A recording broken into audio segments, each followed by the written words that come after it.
As the Mental Health Awareness Month comes to a close, a prevention-minded pharma company shines the spotlight on lifestyle psychiatry and how healthy living can actually improve mental well-being. In addition to traditional methods of mental disorder therapies, some experts believe there's a need for alternative approaches, and one such method is yoga. To shed more light on this, we are joined via Zoom by Mental Health Portfolio Manager Abdurahmaan and yoga expert Julie Grant. A very good morning to you two. Thank you so much for joining us, and a warm welcome to Morning Live. Good morning. Thank you for having us. Thank you. Hi. Indeed, it's an absolute pleasure having you both join us this morning on Morning Live. Abdurahmaan, I'm going to start with you. Tell us more about what lifestyle psychiatry is all about.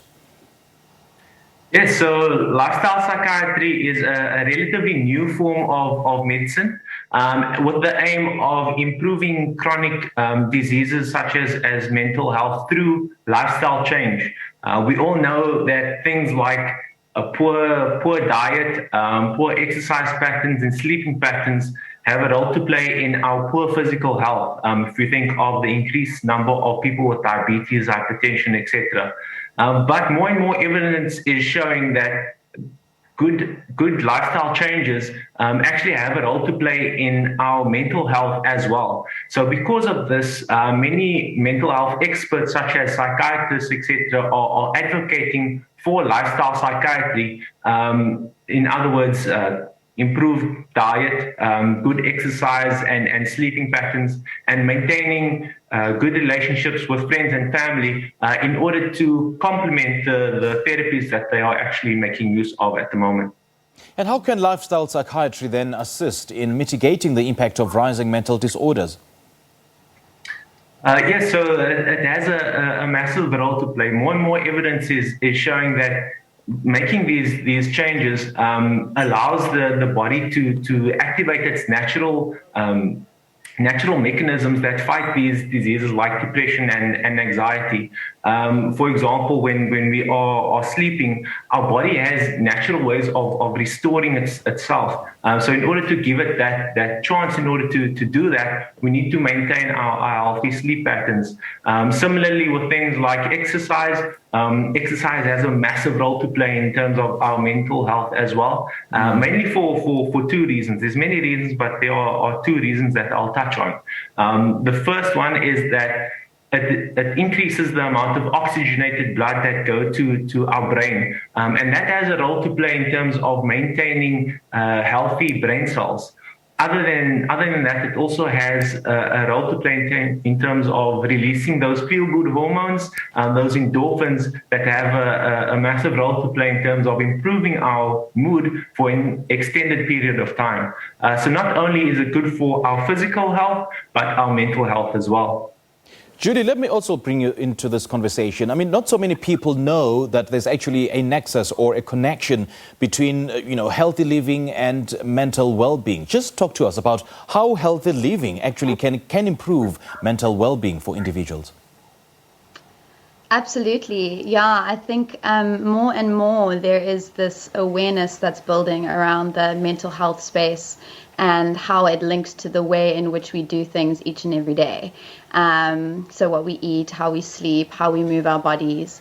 I feel the yoga space is a beautiful one to begin to explore this, as it really gives us some tools to start to come into our physical body. So a large part of this, I feel, is this disconnect we have in a society from our actual body and being able to exist in our body in any given moment. We spend a lot of time sort of in our minds thinking and projecting out into the future or thinking about the past. And so the yoga practice or any physical practice helps to really ground into the body. And this is one way to, begin to lower these levels of anxiety and stress that we tend to feel by living so much in our minds. All right, Abdurahmaan, we've been seeing increasing rates of depression, especially amongst the youth. Now, speak to us about why this is the case and the kind of role that, the mental health care and resources play in this scourge.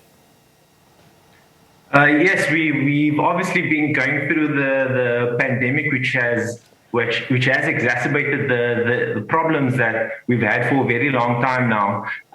When it comes to mental illness, the stigma has been there for a very long time. But luckily, worldwide, the mental health awareness has increased, and that is the first step in terms of identifying what mental illness is, being able to identify the signs and the symptoms both in ourselves and those around us as well, so that when we are able to identify it, we are able to use these different strategies in order to mitigate these mental illnesses, as well as go for or seek help when we do need it. I mean, more and more mental health experts are advocating for lifestyle psychiatry in primary prevention and clinical treatment of mental disorders. Tell us more about this, Abdurahmaan. Yes, so when it comes to the treatment of mental illness, psychiatrists and psychologists and GPs, they have a certain toolbox that they can make use of in terms of treating these mental illnesses. The main tools being things like psychotherapies as well as pharmacotherapies, or medication in other words. But despite the advances in these therapies over an extended period of time with mental illness, it actually has advanced to quite a good level. Despite this, a third of individuals with mental illness actually will never reach remission. So because of this, there's definitely been or they've identified that we need a alternative or therapy that can complement these therapies that they are making use of already. And more evidence is showing that things like lifestyle change and lifestyle psychiatry plays an important role in bridging that gap in order to improve the rates of remission when these individuals do get the therapy that they do require. Yeah. Now, Julie, I do understand that yoga helps people recognize and cope with their own low self-esteem, and I suppose it will come in very handy in terms of children, teenagers deal with their low self-esteem. But do you get a sense, though, that children and teenagers are quite cognizant of the importance and the effects of yoga? Again, I think it's one of those things that's growing in awareness, in those spaces. I think there's a lot of practitioners now working with young kids who also see the benefit of these sorts of modalities and beginning to incorporate them into the work that they do.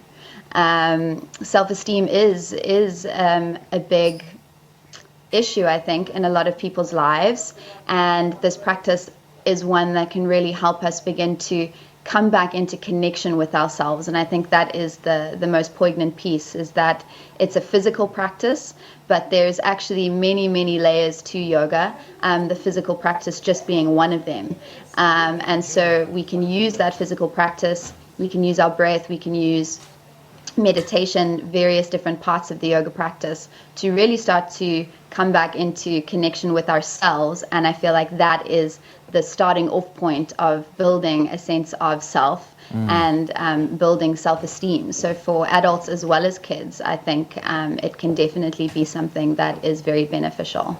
All right, Julie Grant, lovely chatting to you. And just a quick one, I understand that you'll be hosting Pharma Dynamics virtual yoga classes this morning. Tell us more about it, just briefly. Absolutely. I will be doing a vinyasa flow style class. It's a beginner's class, so everyone is welcome, and it's a great place to jump off and maybe start something new if you've never stepped a toe into yoga before. All right. Lovely chatting to you too. Thank you so much for joining us. And you, Abdurahmaan, thank you so much for joining us this morning. Thank you for having us. Well, that was Mental Health Portfolio Manager Abdurahmaan Kenny and yoga expert Julie Grant, and we've been discussing all things mental health and the benefits of yoga to our minds.